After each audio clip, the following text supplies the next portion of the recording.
Wait, you want how much for my mailbox to be the wrong color?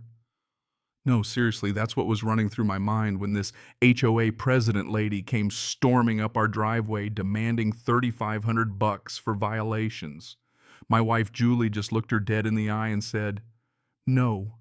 Not a flicker of hesitation, just no.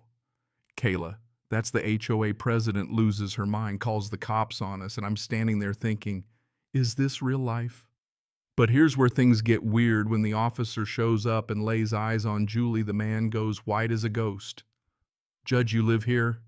Kayla's face when she realizes, oh, chef's kiss, stick around because you will not see the twist coming in this story. Let me back up a sec, paint you a picture. Our neighborhood, it's one of those squeaky clean developments where every blade of grass stands at attention and the mailboxes are fancier than most people's kitchen appliances. Julie and I'm Blake, by the way, had just moved into this ridiculous, flesh $2.5 million house. Software architect money goes a long way if you know what you're doing, I'll say that much. So we're living the dream, big garage flowers everywhere, the kind of place where the only crime is letting your roses grow the wrong shade of pink, or apparently owning the wrong mailbox. Now, I work from home, so I get a front row seat to all the neighborhood drama. Most days it's just folks bickering about garbage cans or whether the fence is cream or beige, thrilling stuff. But nothing, and I mean nothing, prepared me for Kayla Sanders, president of the Meadowbrook Heights HOA. She rolls up at 7:00 a.m. sharp, rocking a navy blazer clipboard thick enough to stop a bullet and an attitude like she's auditioning to be the final boss in a video game. She rings our bell twice, not a casual neighborly ring. I mean, this was a police raid ring. Julie opens the door calm as ever, and I'm just trying to get my first sip of coffee without getting caught in the crossfire. Kayla launches into her script. "I'm Kayla Sanders, president of the association. Your property is in violation of 17 standards fines totaling $3,500. Like she's announcing the apocalypse. She rattles off the crimes: $2,000 for unauthorized landscaping. The roses naturally $1,000 for having a black mailbox instead of a bronze one, $500 for get this moving in without asking her permission.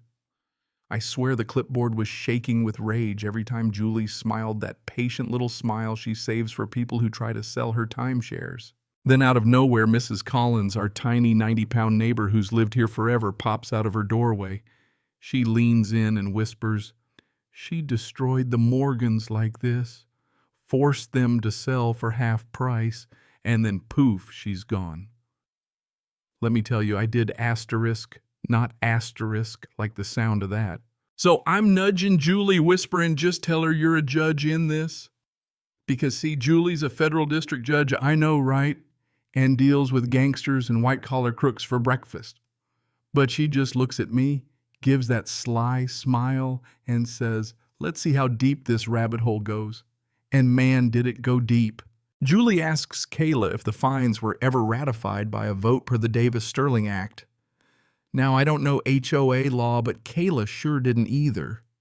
You could see the confidence leaking out of her with every word. "Well, we follow all proper procedures," she sputters, but you could tell she was rattled.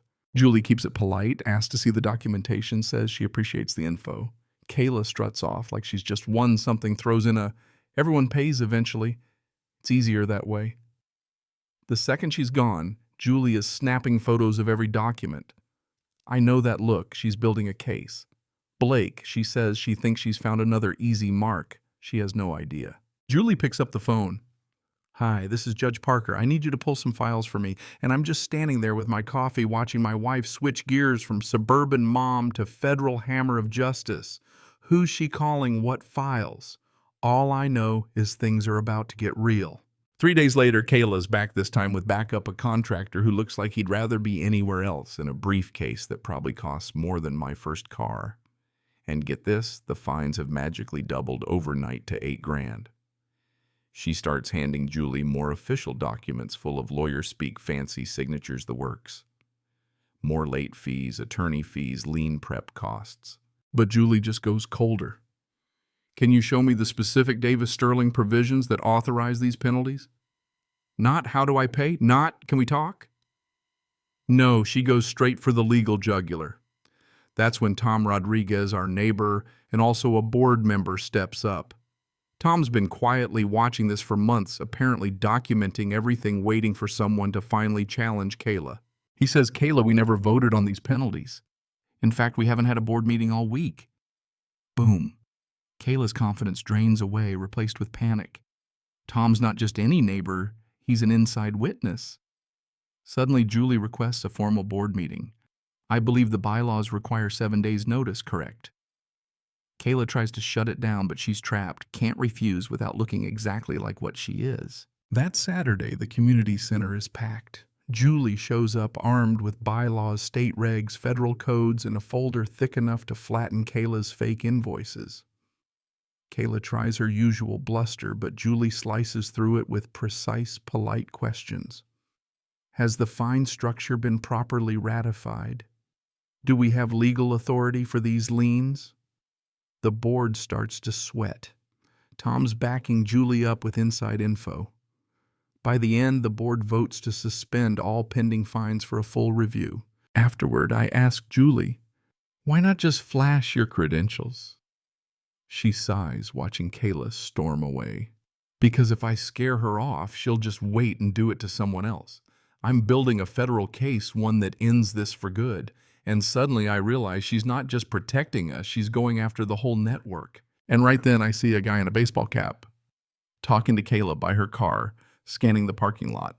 The kind of muscle you hire when things get desperate. Julie sees him too and just nods. It's about to get interesting. The next morning, Julie gets a call from state investigators.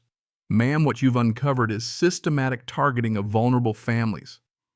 Julie turns pale. Kayla's not some petty scammer. She's running a criminal enterprise with city officials, contractors, and dirty cops on the payroll. Next thing I know, Kayla's demanding $20,000 in fines, bringing in Detective Morrison, a cop with a reputation for making things go away. He stands on our porch threatening us with escalation, but Julie's ready. Detective, what's your department's jurisdiction here? What statute gives you authority over HOA disputes? Then she drops a bomb. What about your internal affairs file? Unauthorized use of department resources for financial gain. Morrison looks like he's about to be sick. He knows she knows. That's when Julie files official complaints, brings in Mrs. Collins, and Tom starts collecting stories from neighbors who'd been forced out with fake violations. It's like watching the whole neighborhood come back to life. 3 families come forward with evidence, and Julie starts connecting with federal investigators who've been tracking this ring for months. Kayla's arrogance is about to bring down an empire. Tuesday, Kayla's got her last trick. Officer Rodriguez, the one clean cop in the whole drama, shows up to verify violations. The neighborhood's out in force, Mrs. Collins on her porch, Tom washing his car, everyone watching. Rodriguez expects a routine squabble, then sees Julie and just freezes. Hat comes off, jaw drops. Wait. Judge, you live here. He's testified in her court before. Kayla's face priceless. Morrison looks ready for a heart attack. Julie hands Rodriguez the whole file: criminal conspiracy, wire fraud, civil rights violations. Within minutes, unmarked cars roll in, FBI, state investigators, the works. Kayla tries to protest. I didn't know she was anyone important. Like that makes it better. Morrison is cuffed for color of law violations. Kayla for wire fraud and racketeering. All those fake witnesses, those intimidation tactics done. Mrs. Collins is crying. Tom's running the board now. And the victims, 12 families in all, come forward with evidence, finally free to speak out. Our dining room turns into a war room. Julie coordinates everything, building a RICO case so airtight, not even Kayla's lawyer could find a crack. When the dust settles, Kayla gets 18 years in federal prison. Morrison gets 12. The corrupt city officials go down too. And the victims, they get restitution, get their homes back, get their dignity back. And our neighborhood, it actually becomes the place we thought we were buying into. The new HOA focuses on real community, not phony rules.